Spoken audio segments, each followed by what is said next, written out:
안녕하세요. 태극도령입니다. 여기는 천브람입니다. 네, 선생님 안녕하세요. 네, 안녕하세요. 네, 선생님 외로움을 많이 타는 사람이 유독 있는데요.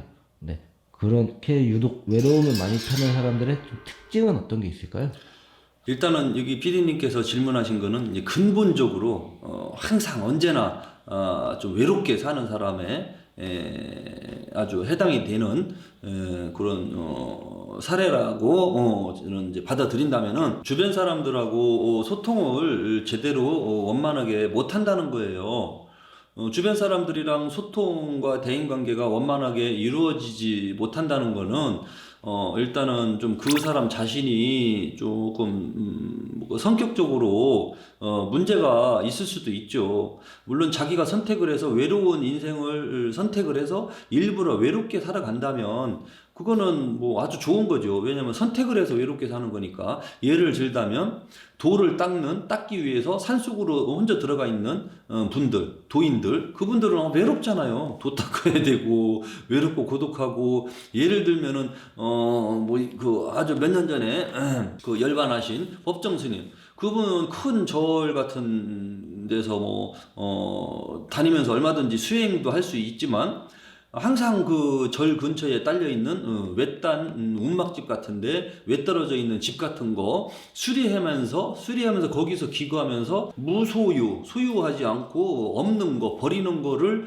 실천을 하는 그런 그 수행을 한 결과물 책을 많이 만들어냈잖아요. 그런 인생을 사신 분들은 자기가 선택을 해서 외롭게 사신 분들이거든요. 선택을 해서 외로운 거냐 선택하지 않은데 외로워진 거냐에 따라서 다르거든요. 근데 이제 도인들은 선택을 해서 외로움을 택하는 것이고, 일반 사람들은 그렇게 살고 싶지 않은데 외로워진다라면은 성격적으로 좀 문제가 조금 있다고 볼 수 있죠. 대인관계가 일단 소통이 안 되고 서로 인맥관계가 잘 안 되고 너무 이기적이라든지 자기밖에 모른다든지 너무 자기 생각대로 모든 사물을 이렇게 만들어 놓고 답을 내려놓고 억지 쓰고 우긴다든지.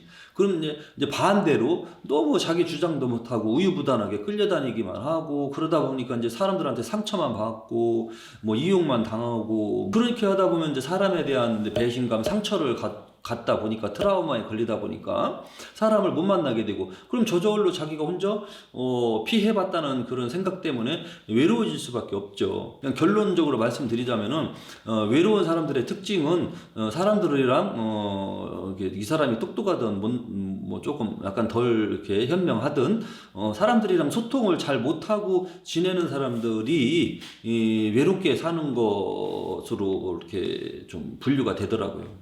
그 중에는 정신적으로 좀 불안정한 사람들, 마음적으로, 심적으로, 정신적으로 좀 불안정한 사람들이 많았어요. 신경정신과의 도움을 받아야 될 정도로 좋은 사람을 만나야 돼.